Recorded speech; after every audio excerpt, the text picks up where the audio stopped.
All right, thank you, Mike and Kip, for the invitation. My name is Doug Weber. I've been at DARPA for just over 3.5 years. I'm on leave from a position at the University of Pittsburgh in the bioengineering department, and I've spent literally my entire career looking for devices that I could use to monitor and affect functions in the nervous system, primarily the peripheral nervous system. And having the opportunity to go to DARPA and work with people like Mike and Tracy Wheeler, who's also in the audience, has been a real privilege for me. I guess I'm in charge of this. So when I went to DARPA, I joined the Microsystems Technology Office, but I'm currently in the Biological Technologies Office, and that's because BTO was born just shy of 3 years ago. So it's the newest in a family of 6 technical offices within the agency. And its creation really signifies the sort of emerging importance of biological technologies, not just for public health, but as part of our national security mission. And shown here are sort of the 3 thrust areas or priority areas for research within the Biological Technologies Office. I will speak to the neurotechnology portfolio. But note that there are, a couple of other really important areas of active, aggressive research in biological technologies, those being the emerging area of synthetic biology and the ability to engineer living technologies that provide unmet capabilities, and as well the ever toughening fight against infectious disease. So. Clearly, several important areas of research. In the neurotechnology portfolio, I'm very excited by how rapidly this portfolio has grown and, importantly, diversified in really just the last decade. So DARPA has been working in the space of neuroscience and neurotechnology for many years. But early on, the focus was really primarily on developing devices that could interface with the sensorimotor system.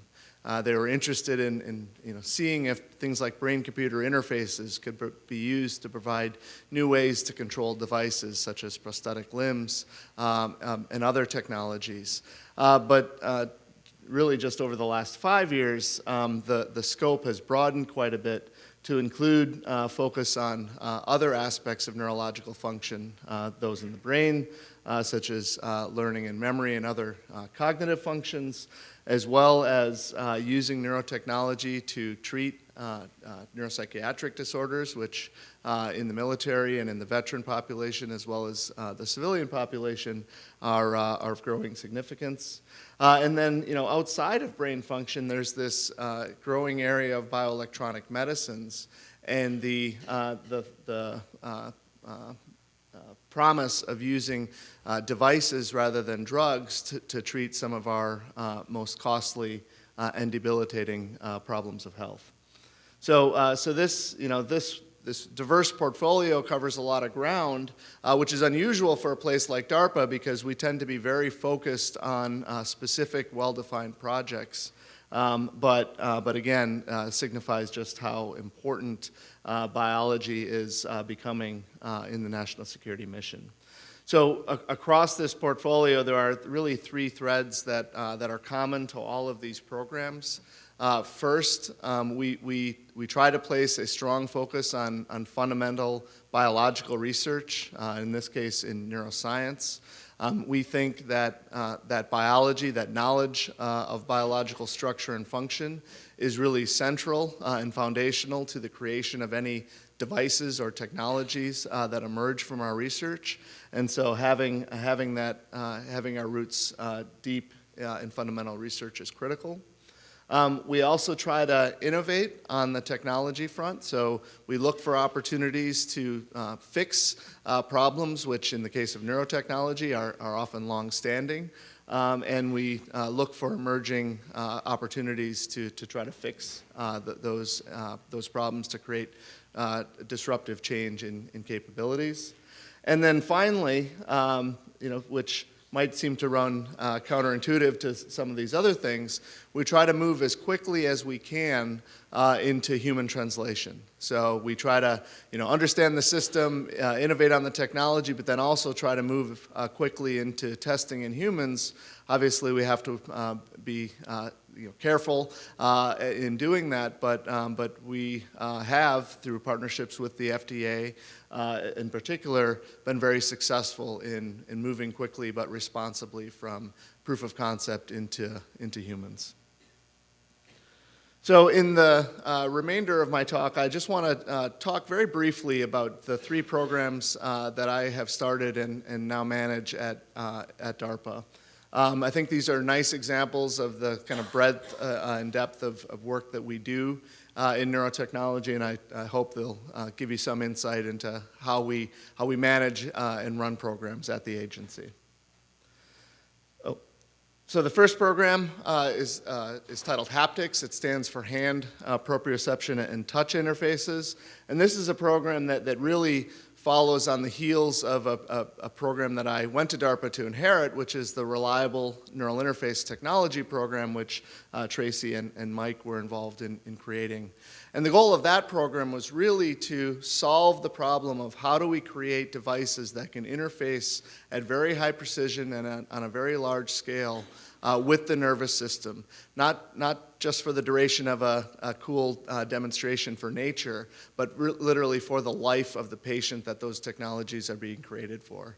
We've seen a lot of really exciting demonstrations of what's possible in neurotechnology, but we still haven't solved many of the reliability issues which prevent us from translating those technologies in full.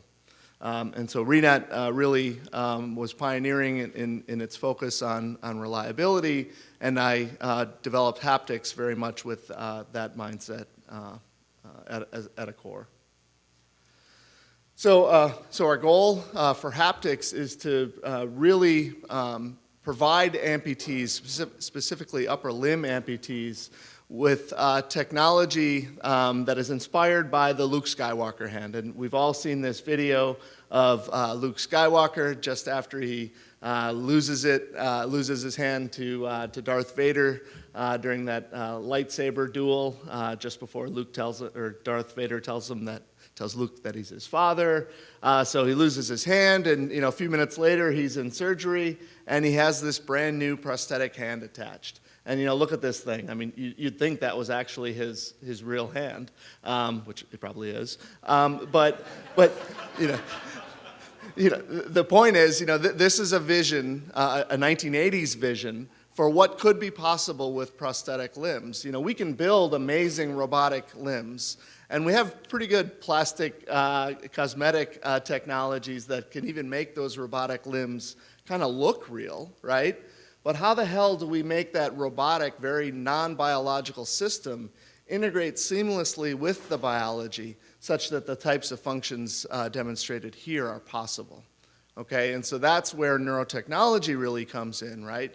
We can build precise connections with the nervous system to channel motor signals out from the nervous system and drive the actions of that prosthetic limb. And as well, we can measure sensory events in that robotic hand and deliver them back to the nervous system so the person can not only control the movements of the limb, but feel the results of those actions. Okay, and so that's the sort of DARPA sci-fi vision for what is really possible in the future of prosthetic limbs, and I'll try to convince you that we're really not that far away from making this a reality. Okay, so structurally, we set up the haptics program to do a couple of things. We want to build devices that are fully implantable in the arm of an upper limb amputee, specifically transradial amputees. We want to measure commands for motor action from nerves and muscles of the residual limb. Feed those signals out wirelessly, so we don't want to have conduits running through the skin if we don't have to. And so we want to have wireless transmission of those actions out to the prosthetic limb. And then we want to be able to take signals from the limb and send those in, again, wirelessly to electrodes that are placed on sensory nerves of the arm to rebuild that sense of touch. Okay, so we want to create a fully implantable system that provides these forms of communication, and we want that system to be FDA approved and safe and reliable and effective enough to be used in a 12-month take-home trial.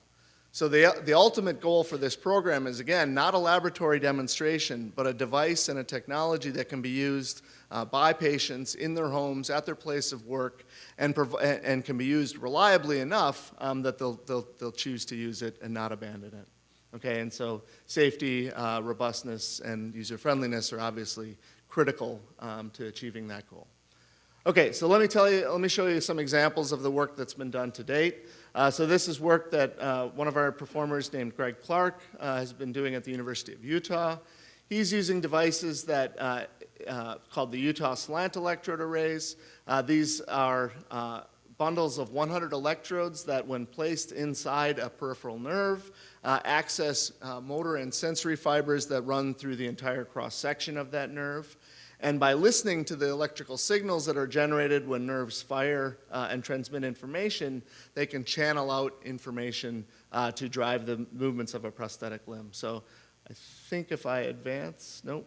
Can you play that movie for me, please? Thank you. So here we have one of our participants just making free-form movements. So he's a unilateral amputee. You can see the stump of his arm there. And so as he attempts to move a hand which he doesn't have, signals that go out to the muscles which are no longer there are captured and translated into movements in this virtual prosthesis. Okay, and you can see he's able to control individual digits in the hand. He's able to control the wrist. And he can control those movements in very flexible, sort of arbitrary patterns. So he's not restricted to simple preformed movements, which is still the state of the art in prosthetics control. So this is approaching much more closely the natural, unrestricted movements that most of us are capable of. Okay, so that's what we can do on the motor side. So we can control dexterous movements of a robotic hand. Let's look at the sensory side. So this is another gentleman. So this is actually a bilateral amputee who lost his limbs over a decade ago. And he volunteered to have similar implants placed in his upper arm. So you can see the cables running down to his arm here. I should note that we don't yet have the wireless technology that I promised you, but we're hoping to. We're working aggressively to build that. For now, we're stuck with having wires coming through the skin. Those wires connect off to a computer. And what Doug is doing here is he's moving a virtual prosthesis around in a virtual reality environment. So we track the motions of Doug's stump, and we use that to drive the position of the hand in this virtual environment. But he controls the actions of the wrist and the fingers using signals that we measure from Doug's remaining muscles and nerves. Okay, and I just want to, can you turn up the volume? The audio is going to be important for this next video. So I just want to show you Doug's reaction when he experiences touch for the first time playing around in this virtual, or shall I say, augmented reality. So can you maybe start that video, please? Oh my God, I just felt that door.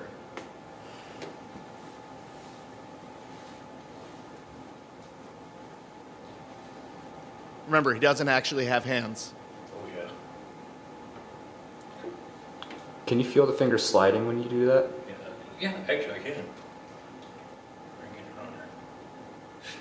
God, that is so cool. So you're like, it's just a frickin' door, right? But this is a guy that hasn't experienced the sense of touch from his hands for over a decade, right? He's a bilateral amputee. And we rarely think about just how much we appreciate that sense of touch, but obviously if you're holding the hand of a loved one or fumbling for your keys in the dark, that sense of touch is really darn important. And so for someone like Doug to have that sort of brought back for the first time in a decade is so cool. Okay, so that's really a good example of the type of work that DARPA's been doing in neurotechnology for kind of a long time. This idea of interfacing and exchanging information for motor actions is something that we've been doing for quite a while. But we realized that with that same technology that allows us to exchange information directly with the nervous system, that there are other opportunities to affect biology. And so the electrical prescriptions program was created around about the same time as the Spark program. And in fact, Kip and I chatted frequently when we were coming up with ideas for each of the different programs. But DARPA's vision for this bioelectronics space is a closed-loop system that can measure, having trouble with my buttons here, that can measure someone's health status either through biomolecular markers of disease state or neural activity that is indicative of internal physiological status. In any case, access some information about someone's health status and then use that to create a diagnosis for someone's condition. And then based on that diagnosis, deliver therapy, not in the form of a drug, although certainly that would be possible with the same concept, but instead using neuromodulation. So target aspects of the physiological circuit that are normally involved in controlling organ function, and then use regulation of neural activity to drive someone's physiological state to be more healthy. And so this is, again, a sort of closed-loop system, which is kind of an ideal form of personalized medicine because we have a device that adapts directly to the unique physiology of the individual, providing really an idealized form of care. Okay, so that's sort of the concept for electrics. The way we set up the program is to really focus on two key areas. The first being physiology. We need to understand the anatomy and function of specific neural circuits and their role in regulating, in our case, our interest is in inflammatory disease and PTSD.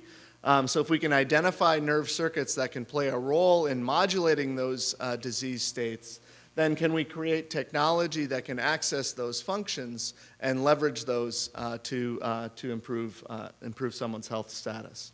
So let me just give you a couple of examples of the types of things we're trying to cover in the program. So in the physiology portfolio, we have 3 different groups that are focusing on different peripheral nerve targets for managing inflammatory diseases of the gut. So we have one group at Johns Hopkins that is targeting stimulation of the sacroroot nerve, which is nice in terms of clinical feasibility because there are existing FDA-approved devices that we can leverage to do that. But in the case of gut inflammation, we need to learn a bit more about the underlying physiology to understand really the potential of such an approach. But the pilot work that's been done in animals to date, it looks very promising, and so we're eager to move this technology into human trials hopefully very soon. We're also targeting abdominal branches of the vagus nerve and exploring their potential for treating inflammatory diseases, as well as more conventional approaches to vagal nerve stimulation in the neck.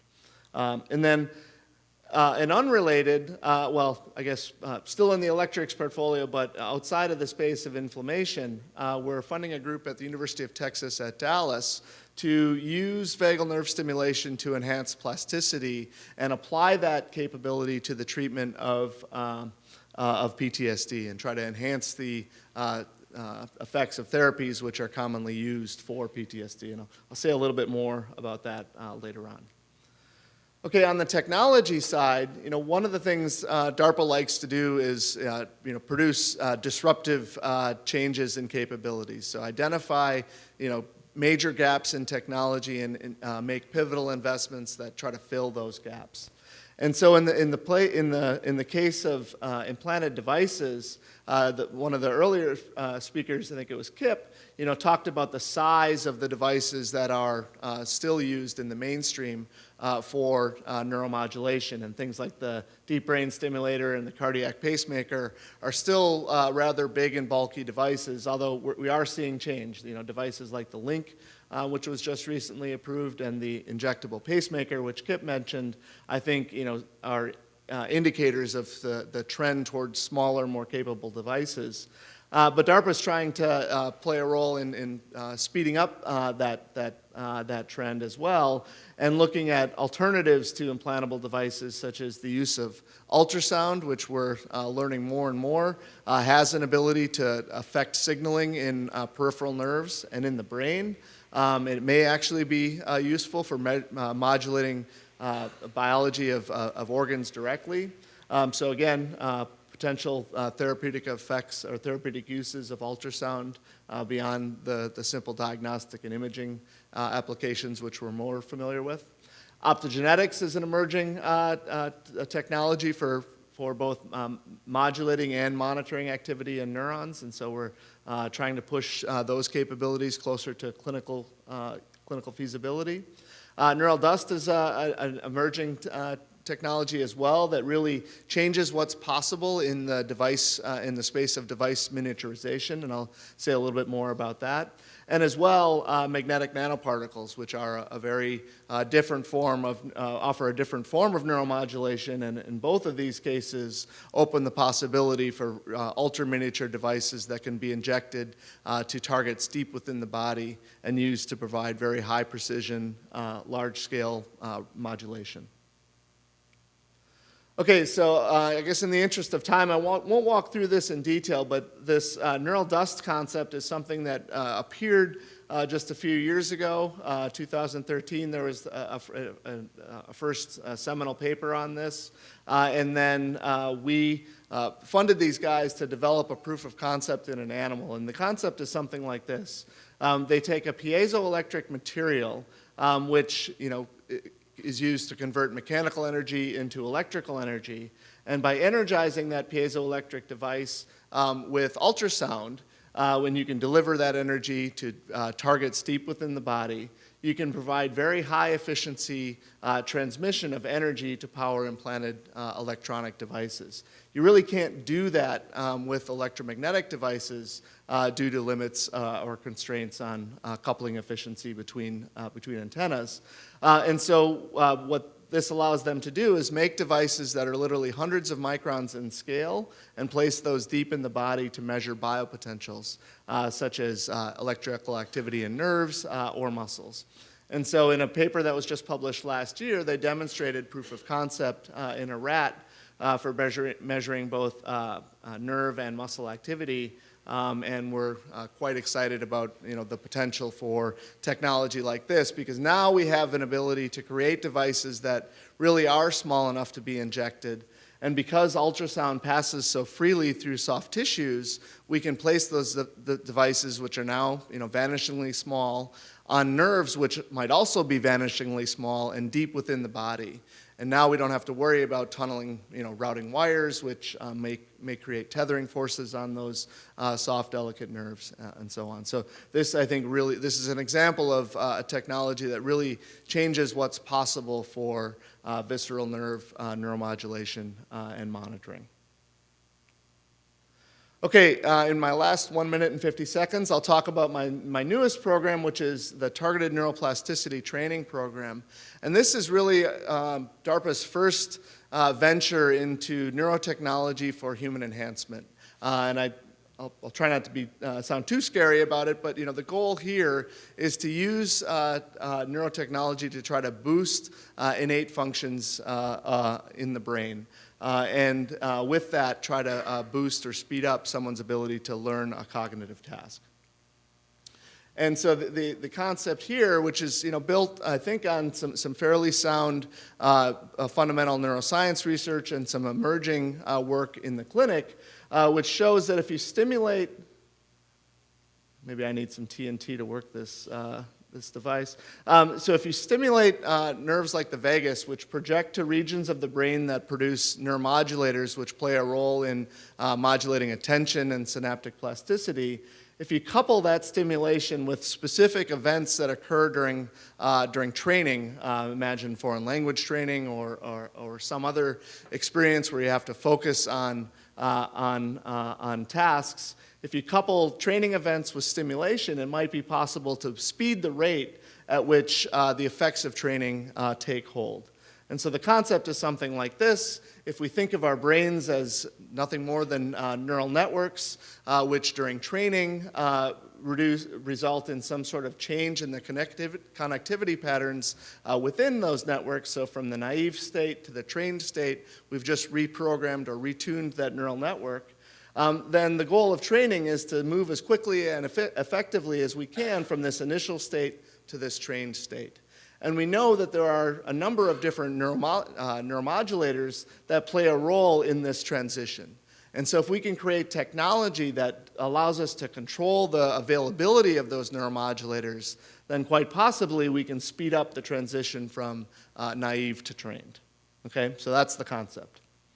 And so, some inspiration for this work comes from the fundamental neuroscience literature. So Mike Kilgard and colleagues at the University of Texas at Dallas and some earlier work by Mike Merznick at UCSF shows that if you stimulate activity in a region called the nucleus basalis, that can speed up plasticity or boost plasticity in sensory areas such as auditory cortex.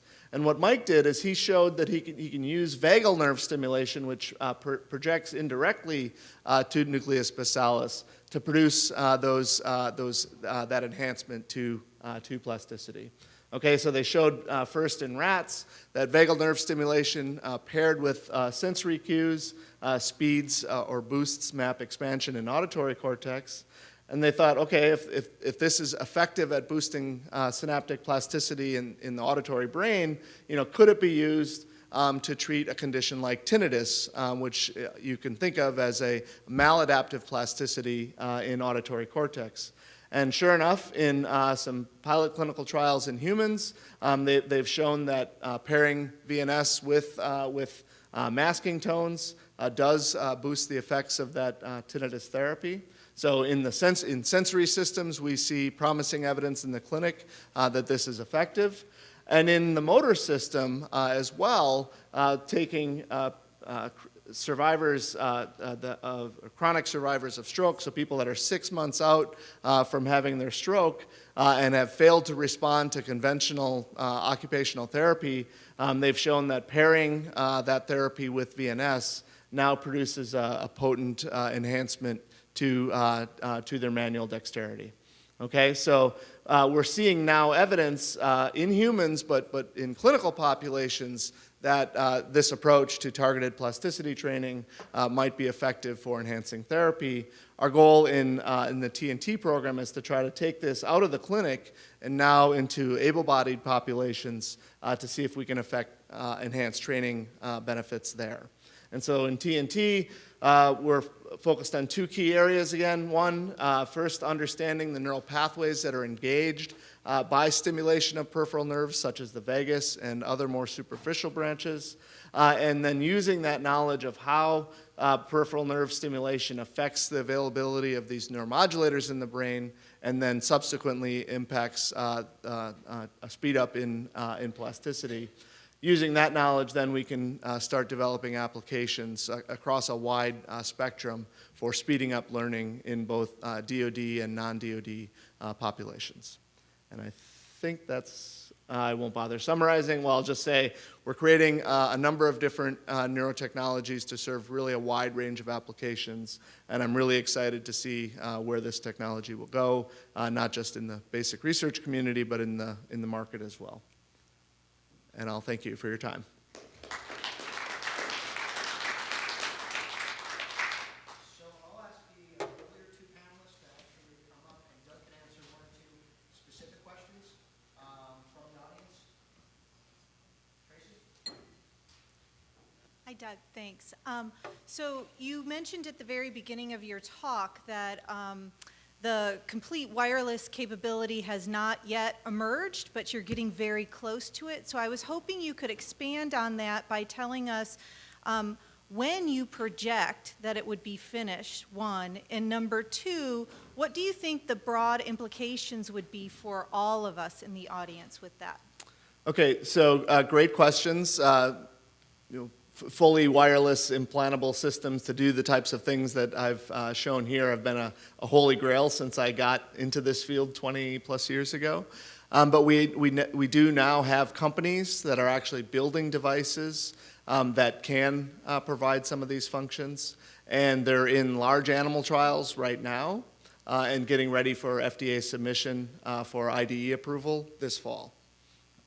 Okay, and I can say more, but know that these things are actually on the horizon right now. Yes? So could you say what you actually did for that subject in the video who said, "That's so cool"? I mean, what was the kind of manipulation Sure. that you imposed? Okay, sorry, I kind of, in the interest of time, I was moving a bit too quickly. So that subject was working in a virtual reality environment, so he could control the fingers in the same way that the previous gentleman did. Signals were sent from the nerves of his arm to drive the fingers, okay? And then when the virtual hand touched the virtual door, the simulation simulates the contact forces that are produced, right? So it's a virtual reality environment. So knowing what those contact forces are, those forces were converted into patterns of stimulation delivered to the nerves of the arm. Okay. Right, so now the sensory nerves in the arm are receiving signals as if they were coming from the actual hand. Yeah. Right, and That so is- that restores the. That is super cool.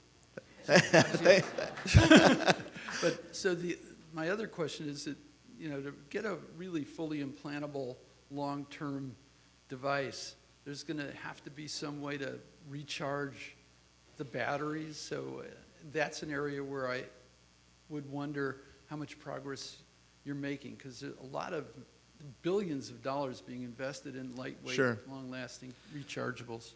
So conventional. So it depends on the form factor for the device, right? So if we build off of a more traditional like pacemaker style platform, then we can. There are rechargeable batteries for things like deep brain stimulators and so on. If you go away from that more traditional platform and use a device that receives its power and its data externally, then you don't have to, that eliminates the need for a battery. And so the device that I mentioned is inductively powered, so the power is transmitted through the skin, and then data is sent out optically. So you have separate channels for power and data. And then devices like the neural dust concept that I mentioned, literally, the power is in the ultrasonic beam, and then the signal is also embedded in the ultrasonic beam because the biopotential actually changes the mechanical impedance of the device. And so through measuring the backscatter, you can actually see a modulated signal in that. So it's very elegant.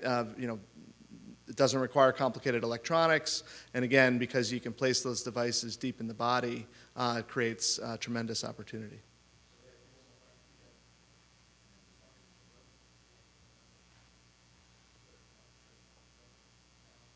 No? There we go. I just had a quick question on the sensation feedback that the gentlemen have. Are they able to create gradations? Like, does it feel if they push harder versus softer and actually get that kind of sensitivity? Yeah, so great question. So one of the things I always harp on is that we need to do fundamental science, right? Because it's that science which allows us to build the specs for the device. And one of the key questions that we've had that we raised going into this program is how do we modulate signals? So we're stimulating nerves, right? But how do we pattern that stimulation to make it effective so the person experiences something like sensations, and those sensations should be graded, like they normally are. And so there's two axes, or sort of two knobs you can turn to control intensity. One is the total amount of energy that you put in, right? The amplitude of the stimulus, because the number of fibers that you stimulate is proportional to the size of the pulses that you apply. So that's one knob. And an independent knob is the rate of stimulation that you apply, right? So the more pulses delivered to the nerve per unit of time, the more signal that gets to the brain over that interval. And so rate modulation is the other knob. And so we're exploring the interaction of between those two effects to try to come up with a coding scheme that's effective. Okay. Come and sit with the rest of the panel, and I'd actually like to ask the panel a question. And it really strikes me really within the context of Ascent. All of these devices seem to be being developed as devices, and we even use the term neuromodulation, but in the drug world, neuromodulation means something different. There's drugs that act on these same pathways. In terms of these programs, and especially from an FDA standpoint, what's really being looked at in terms of using these devices to interface with the nervous system in combination with drugs?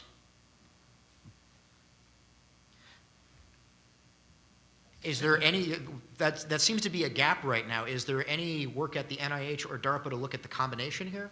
And from the FDA standpoint, it's a different pathway and a complex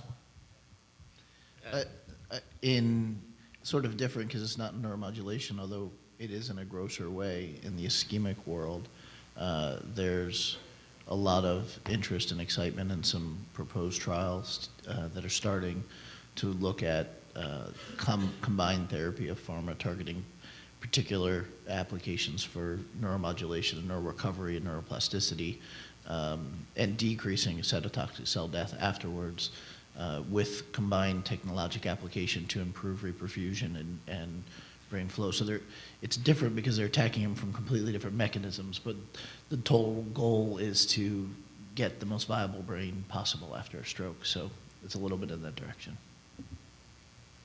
So from the NIH perspective, we don't have any specific funding opportunities that are doing combination therapies.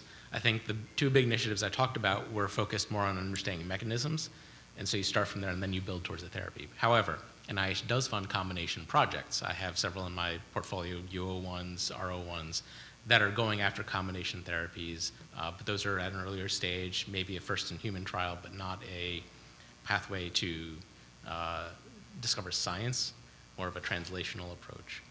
But we don't take a concerted approach towards combination.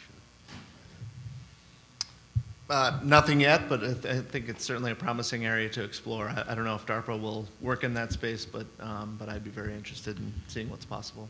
There seems to be potentially some real synergy with the nerve stimulation and TNT projects that you were talking about, Exactly, because there's pharma that clearly works along those lines. Smart drugs. Yeah, you know, post-traumatic amantadine and other things aligned with nerve stimulation for recovery. It would make a lot of sense. And it seems drugs can maybe impart some cell type specificity that electrical stimulation alone doesn't have right now. Well, so Right. can transgenics, but that's a longer road. Right.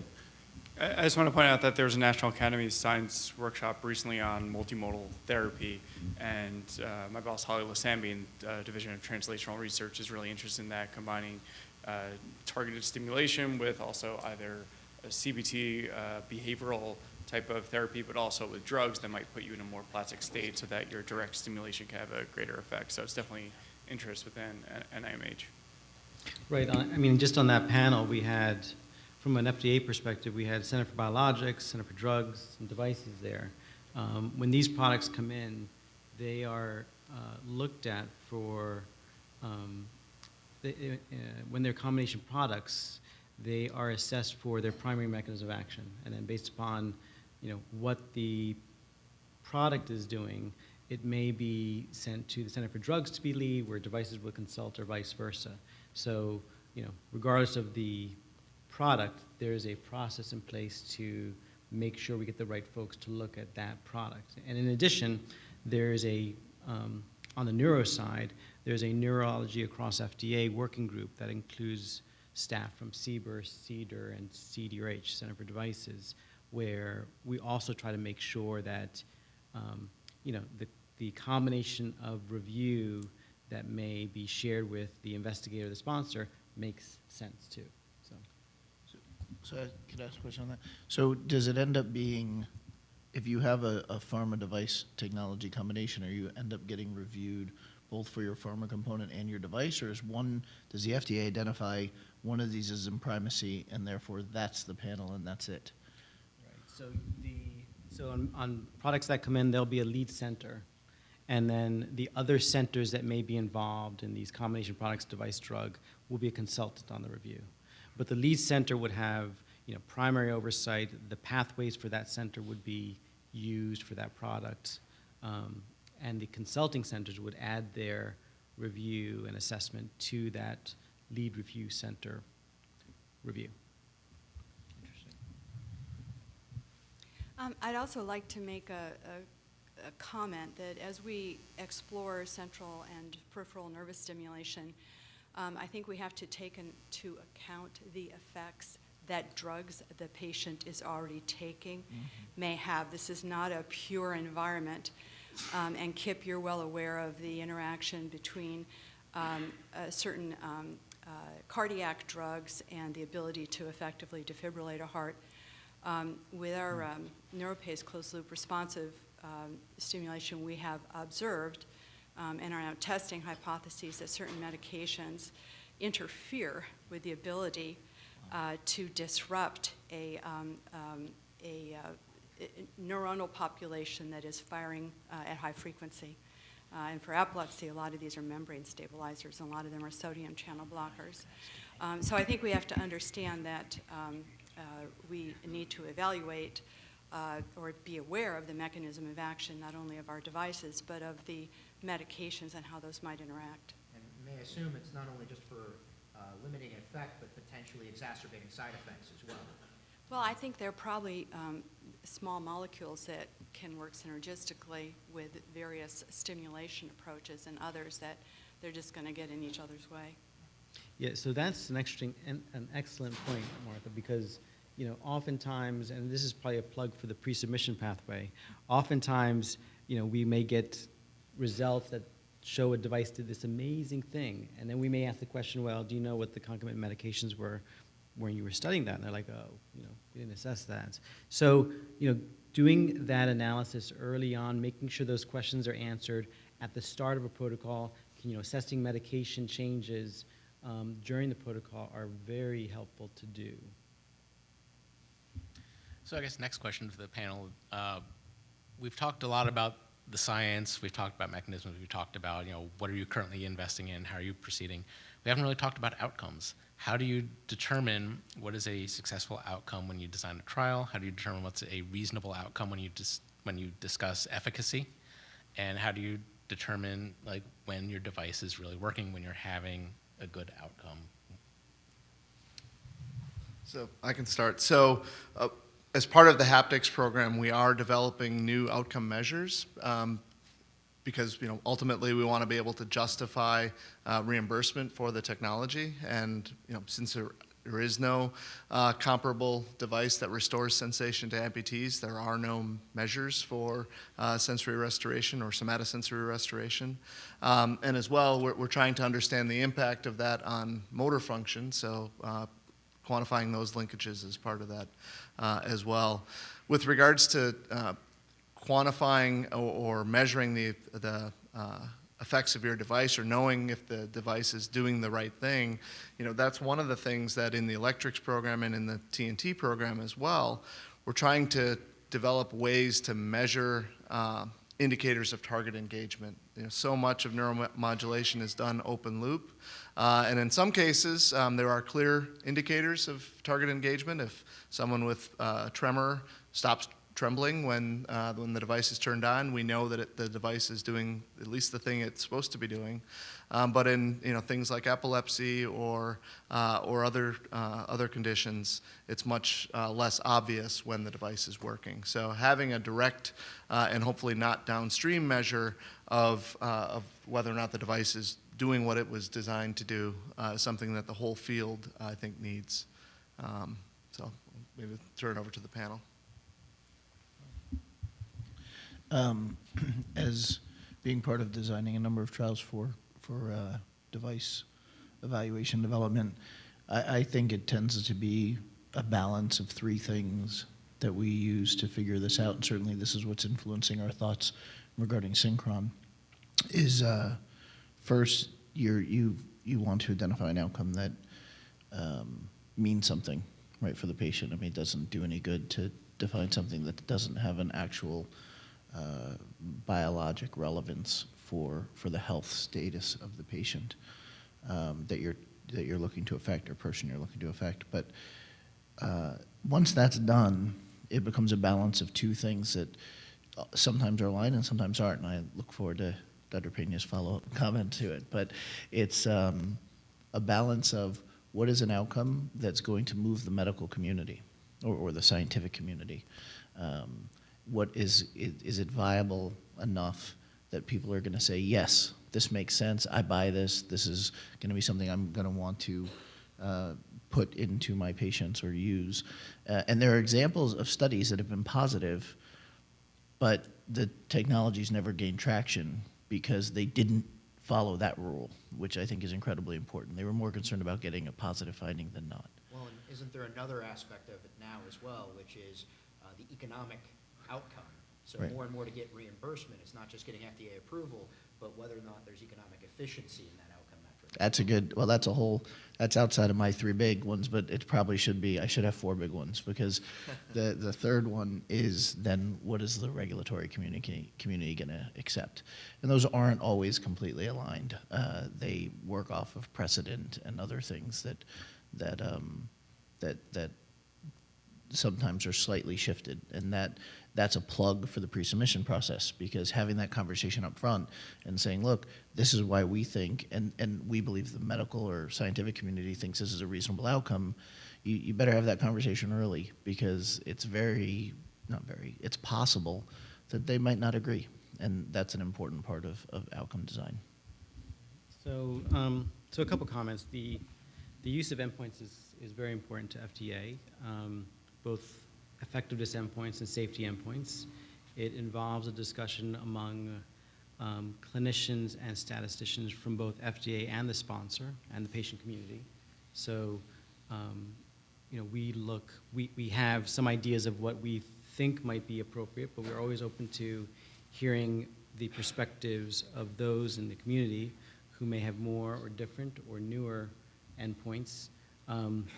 There are typically clinician-rated scales that we use for endpoints in many of our studies, validated, well studied. They assess the effectiveness of the product very well. We are beginning to, so that's one set. So we're beginning to also explore patient-reported outcomes, and sometimes the outcomes that are most meaningful to patients should also be factored into a decision of whether to make that device marketable or get it out to the marketplace. And so we're also looking at those types of outcomes. And they are not validated, so we're exploring different ways on how to make sure that what's being tested is actually true. And then the third is open to new outcomes. Sometimes there's these combination clinician patient rated scales, these modified scales. And that's a third type of outcomes that we're looking at. On the CMS side, sometimes we will get studies that come in and they say, we'd like to have CMS be part of the table so that we can do one study that addresses our safety and effectiveness and addresses CMS's necessary and reasonable. There are other sponsors that come in and say, I want to deal with FDA first and take you out of the equation, and then go to CMS and take them out of the equation. So there's sort of different flavors for different folks and different approaches. But like Jay said, having those discussions early, mapping that out, is clearly going to save everybody time and get that device, if appropriate, safe and effective device to the community the fastest, pre-specifying those endpoints. And then one last point is to meet those endpoints. There's a lot of work going into making sure that the study is designed to meet some endpoints. Hopefully it does meet those endpoints. So one question for program managers and people who are funding these researchers: what do patients think about using these devices that you're funding as a primary therapy rather than going to the doctor? Not only just patients, even the clinicians think about using this as the primary choice of therapy and not the last resort. Because every time we have a device, most of the people go through the regimen of giving them drugs and everything, at the end say, all right, I think it's time for you to test a device. So what do you think, what is the acceptance of neurotechnology, neuromodulation, and bioelectronics medicine? Do you want to go for that? Sure. We haven't done anything quantitative or scientific to study that. Anecdotally, it does seem that the general populace is accepting of medical devices, implants. 50 years ago, that was a different story. People didn't want pacemakers. They'd turn them into mechanotrons or whatever at the time. People are accepting of implantable devices. In fact, in some cases, they seem to prefer it over a transcutaneous or surface therapy where they have to remember to be compliant with it. So I think that's one aspect of it. As a first line, as opposed to pharmaceuticals, it probably depends on the side effects and the safety. And the side effects are very different. That was one of my questions for the panel, if we have time. And the safety, once it's demonstrated, once it gets into a large population, once you pass that pivot trial and continue with the follow-up, they can be as safe, but the risks are very different. So it depends on the individual. I mean, a lot of it comes down to patient preference, really, as far as I can tell. Well, certainly elevating the status of neuromodulation devices from treatments of last resort to frontline is one of the challenges we're all trying to address. I think outcomes need to get better because in the case of some devices, the outcomes are very poor. Mind you, those are conditions that are often very difficult to manage in the first place. But nevertheless, I think by having a better understanding of how the devices interact with the physiology and then having better tools to verify that interaction in the patient, that will help improve outcomes and acceptance. I also just wanted to briefly mention, just in terms of understanding the physiology, by the time you get to the patients, these are the train wreck patients. In many cases, per se, depression, whatever, serotonin, dopamine agonist, whatever, they're almost different than the general population because they've failed all of these drugs that have worked. And so in terms of understanding the physiology, we may have to understand a lot more about the patients that are unresponsive to all these drugs before they get to devices. I think that's a big part of the challenge. So there's examples where technology and implants have made progress in terms of earlier stages of disease application and DBS and in other things. But there's a risk profile assessment, like we were talking about for Synchron. We're going to be looking at people that are quite ill to be able to first use this. The first patient with a fully implantable, the New England Journal thing was an ALS patient, right? So, but that's partly because of the risk profile. But it does beg the question: are those patients less receptive to the technology as well, and does that lead to a problem? And I think particularly diseases that have required long-term medications like depression or advanced Parkinson's or other things, those medications have significant neural effects in general that may be altering the response to the technology. All right. I'd like to add another challenge in here as well. In our experience, the patients are actually pretty receptive to this. But very often you're dealing with non-procedural physicians, probably not so much the case with a stent rod, but certainly with psychiatric disorders and with neurological disorders, the physicians managing this are not physicians who are device sophisticated. So I think we can learn a lot about what happened, the evolution of cardiac devices, not just with patient acceptance, but we've seen a whole specialty within cardiology that is procedural. But there is, and I know FDA is very concerned about this, the effect of user experience, not patient, but physician experience. This will be a real challenge for us, is to help the physicians get their brain around this and then to feel comfortable interacting with these devices. So any company that is seeking to introduce one of these products has to get through the whole development process, has to go through reimbursement, but then there's going to be a massive educational and really cultural challenge. And actually, one of the challenges there is engagement. I attended a workshop last week hosted by the Nielsen Foundation, Naomi and Tracy back there. And they included patient advocates as part of the discussion about what the future holds. And they were quite insistent. We're not patients, we're users. We're consumers. We want to use these devices. We want it to be as reliable as our car and our cell phone. This is not something finicky. And so it's a bit of a high bar, but it's also something that we need to take seriously. We're developing devices for sophisticated consumers who are used to normal consumer electronics, the reliability, the usefulness, the user interfaces. So that is one of the challenges ahead, but we also have to really incorporate user preference. One last question, then we'll break for lunch. Thank you. Well, for what it's worth, as a former patient who dealt with spinal cord paralysis, I waited 17 years to see that haptic video, so thank you for showing it. The question I had to do with TNT program in part. Is there a way that it uses to define the cognitive state with feedback so that you know at what point along that curve that they're best suited for information? And then I wanted to extrapolate that generally, and if anyone wants to find me afterwards and they know the answer as well.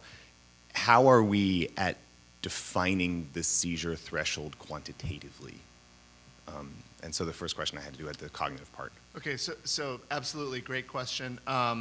We are hoping to find non-invasive biomarkers of cognitive state, and one thing, just to give you one example, pupillometry is something we can use to measure arousal or attention, and so that's one indicator. There's hopefully others, but it's certainly something we're going to focus on. And if you forgive me, just following up on that, can we also go in reverse, which is to say, can you know the point at which someone is most susceptible to unlearning something undesired? I don't know. Okay, sorry. That would be I don't know. Okay, thank you. And does anyone have any experience with attempts to quantify the seizure threshold? Well, quantification at some point has been done more experimentally. Right, I've seen the models with drugs. But it's also kind of hard. I'm almost channeling Tim Dennison from Medtronic right now. So they had the Sante trial for epilepsy, and they had a patient that at 4 volts did not have seizures and at 5 volts had induced seizures. However, a lot of it got down to patient notation of it. And his argument has always been that these patient notebooks of seizures aren't really that scientific, and that when talking to the patient was reporting something as a seizure that is more like they felt something, right, but it wasn't their classical manifestation. So it's difficult in terms of things that are patient-reported outcomes or patient-reported side effects. We still need to do a lot of learning about how to educate the patient on how to best report these side effects and create some scientific rigor behind how to report them. So there's not going to be any exact seizure until we get threshold, until we get a better reporting of what a seizure is. Okay. All right. Thank you. Thank you very much. I'd like to thank the panel. Should we clap for ourselves?